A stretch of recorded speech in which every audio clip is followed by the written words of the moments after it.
If you're seeing Steam error code E2, the good news is that this is usually a service or permission issue, and in this video I'll show you the fastest ways to fix it step by step. This error is often caused by steamservice.exe failing to start properly, a security tool blocking Steam in the background, corrupted package files, or even a network stack problem in Windows.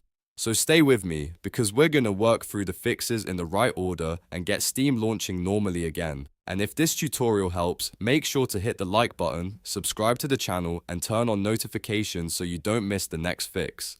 Let's get into it.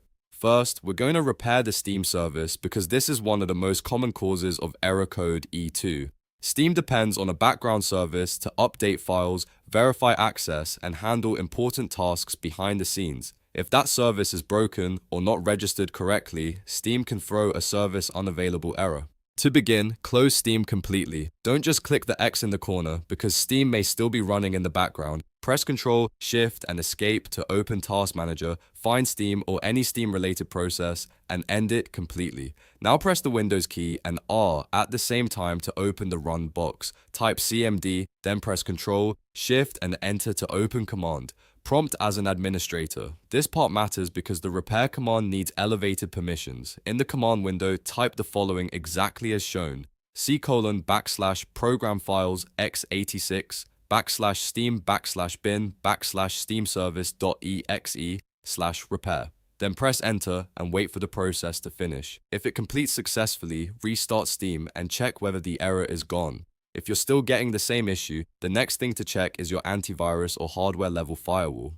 Sometimes security software is a little too aggressive and blocks Steam's background communication, which can make it look like the service is unavailable. Open your antivirus settings or firewall dashboard and temporarily disable real-time protection, web shield, or any deep packet inspection features you may have enabled. Then try opening Steam again. If Steam launches normally, you've found the cause. At that point, don't leave protection off permanently. Instead, go back into your security software and add an exception for the entire Steam installation folder. That way, Steam can update and run normally without being blocked every time. This is especially important if you use a third-party antivirus like Bitdefender, Norton, McAfee, or similar tools that may interfere with game launchers and update services. Now, let's move on to clearing the package folder, because corrupted client files can also trigger Steam error code E2.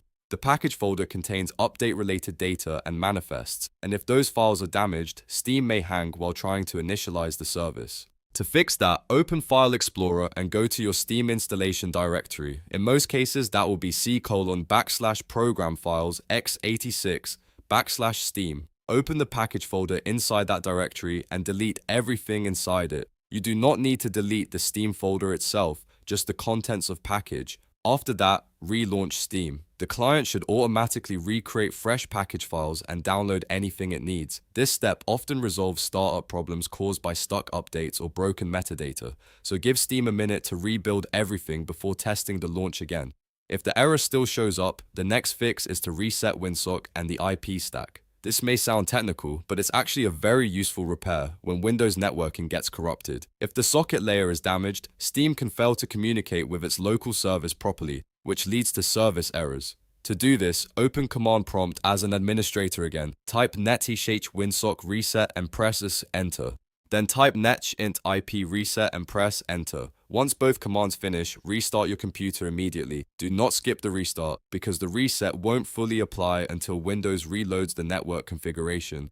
After rebooting, open Steam again and see if the problem is resolved. Another thing that can cause Steam error code E2 is a Windows update conflict. Sometimes a pending update can lock certain system files or DLLs that Steam needs in order to start its service correctly. To check this, open Settings, go to Windows Update, and click Check for updates. If anything is available, install it and restart your PC.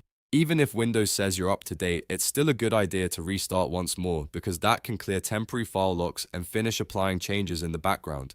A simple restart is often enough to release whatever was preventing Steam from starting normally. So to recap, the best order is to repair the Steam service first, then check your firewall or antivirus, clear the package folder, reset Winsock and the IP stack, and finally make sure Windows is fully updated. In most cases, one of those fixes will solve the issue and get Steam working again.